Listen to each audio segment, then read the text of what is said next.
Hai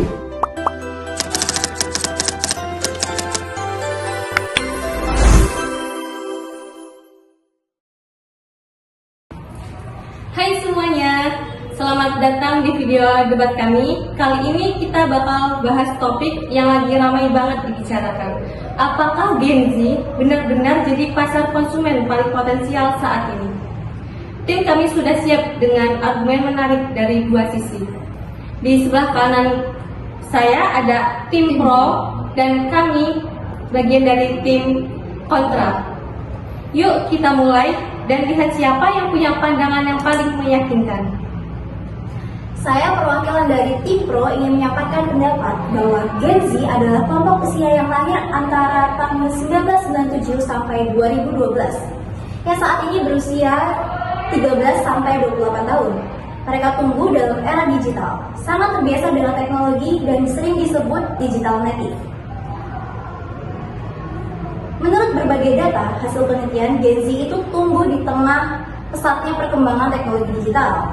Sejak kecil mereka sudah akrab dengan smartphone, internet, dan media sosial. Sehingga kemampuan mereka dalam menggunakan teknologi jauh lebih alami dibanding generasi sebelumnya. Hal ini membuat mereka mampu menyesuaikan diri dengan cepat terhadap tren dan inovasi baru, baik dalam dunia pendidikan, pekerjaan, maupun gaya hidup. Sebaliknya, generasi sebelum Gen Z, yaitu milenial atau baby boomer, harus beradaptasi terlebih dahulu dari sistem analog ke digital. Proses adaptasi ini memerlukan waktu dan pembelajaran tambahan, berbeda dengan Gen Z yang secara tidak langsung sudah lahir digital. Oleh karena itu, dalam konteks pasar dan perilaku konsumen, Gen Z menjadi segmen yang paling potensial dan responsif terhadap inovasi digital serta mudah dipengaruhi oleh strategi pemasaran berbasis teknologi dan cenderung mencari efisiensi melalui platform digital. Kami menghargai argumen tim pro, namun kami berpendapat bahwa menurut data yang kami dapatkan, Gen Z sering menjadi sorotan di platform media sosial. Tidak semua tren yang mereka ciptakan tetap ada untuk waktu yang lama atau memiliki dampak yang besar pada pasar, di mana banyak dari tren yang muncul dari Gen Z hanya bersifat sementara dan tidak selalu mengubah cara orang berbelanja dalam jangka waktu panjang. Di samping itu, kemampuan membeli Gen Z masih kurang jika dibandingkan dengan generasi yang lebih tua, seperti generasi milenial atau Gen X, sehingga pengaruh mereka dalam keputusan pasar secara keseluruhan belum begitu kuat. Saya perwakilan dari tim pro menyampaikan pendapat bahwa Gen Z memengaruhi tren pasar. Tren pemasaran untuk generasi Gen Z berkaitan dengan kemajuan teknologi dan kebutuhan akan pengalaman nyata. Penggunaan virtual dan augmented reality membuat mereka bisa mencoba produk secara digital dengan cara seru dan interaktif. Pemasaran berbasis pengalaman memberi ruang bagi Gen Z untuk merasakan langsung nilai dari brand, bukan hanya melihat iklannya. Sementara influencer marketing membantu membangun kepercayaan karena mereka lebih percaya pada figur yang dianggap autentik. Ketiganya saling terhubung dalam menciptakan pengalaman yang menarik dan relevan bagi generasi Gen Z. Menanggapi dari tim pro, walaupun Gen Z dipandang sebagai calon konsumen yang menarik karena jumlah mereka yang besar dan keterampilan teknis yang baik, mereka belum sepenuhnya bisa dianggap sebagai kelompok pasar yang stabil. Banyak di antara mereka masih merupakan pelajar atau mahasiswa yang memiliki kemampuan finansial terbatas, sehingga keputusan mereka dalam berbelanja seringkali dipengaruhi oleh orang tua. Selain itu, Gen Z dikenal sangat selektif dan bisa dengan cepat beralih ke merek lain jika merek tersebut tidak sejalan dengan nilai-nilai atau tren yang mereka anut, sehingga membangun kesetiaan terhadap merek menjadi sulit. Ini menjadikan mereka kelompok yang sulit dan tidak selalu memberikan keuntungan bagi perusahaan dalam jangka waktu yang panjang. Terima kasih atas pendapat dari tim kontra, tapi menurut kami generasi Gen Z terbuka terhadap inovasi sehingga menjadikan mereka segmen paling potensial bagi pemasar.